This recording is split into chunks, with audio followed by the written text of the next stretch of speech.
The scatter brush allowed us to take a single piece of artwork and have multiple iterations of that artwork be distributed along the stroke.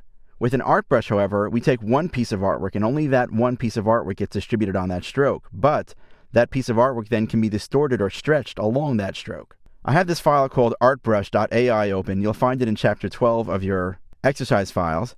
But I'm going to come over here to the brushes panel and let's take a look at some of the art brushes that ship with Illustrator.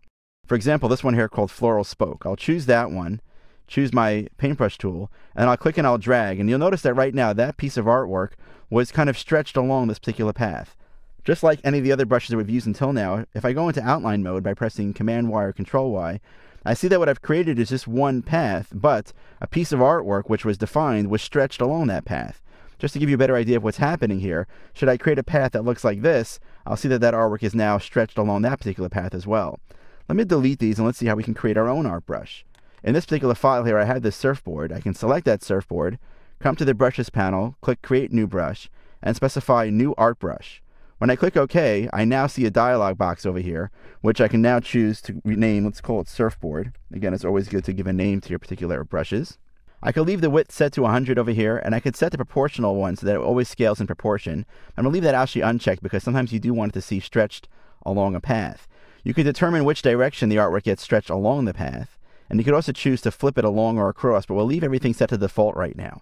I'm going to click OK, and now when I use my paintbrush tool with that particular surfboard, I can click and drag a path and see that I can basically pull that surfboard along that path. If I draw a very short path, I get something that looks almost like a leaf for that matter, but I can also create a surfboard that's kind of skewed in other directions as well. There are some really great examples of art brushes inside of Illustrator.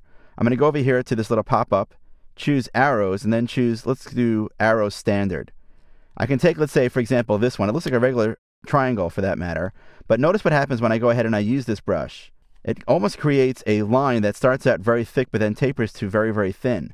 There are many times when you need to create something like this for logos or illustrations, and it's actually a wonderful way of working.